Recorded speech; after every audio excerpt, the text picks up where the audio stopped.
Getting something lower than an A is not the end of the world. As long as you're learning and you are putting forth the effort, that's a win in my book. My childhood was really good. It was really calm for the most part. I did develop some interesting symptoms. You know that feeling when you're working out so much that your muscles just seem to tense up or tighten up, or it just doesn't want to move as well anymore. I started feeling like that, and at first I didn't think too much of it until it just continually got worse and worse and worse to a point where I couldn't move anymore. The doctor listened to my heart and told me that I needed to go to Primary Children's.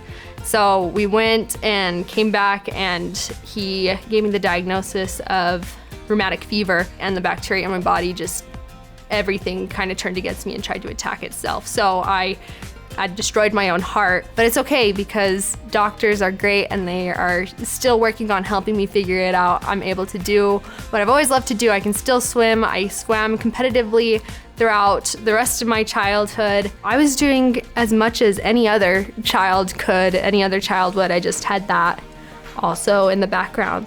My story to UVU comes from a few different places. I was thinking about going into special education, but I fell in love with geology. I fell in love with how the earth works. I love the atmosphere. I love seeing how different materials work. I loved learning how mountains were built. It's just so fascinating to me. I had a wetland studies class, and Dr. Cadet and Dr. Wong were in charge of it.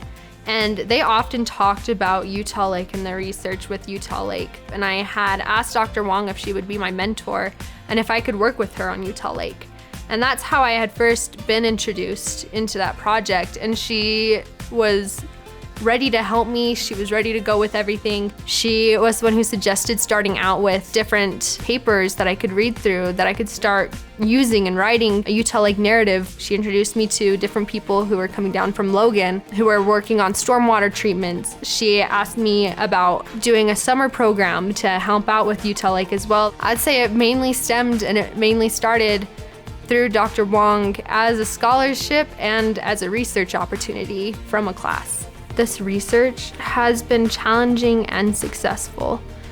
I would say that in every success you will find challenges. I found that finding time and my own funds and my own means to get to certain places became a little bit challenging. Life on the side became a little bit challenging because I started getting so devoted to the project. Overall, I would say that this project has been a huge success in my eyes. It's not done for sure.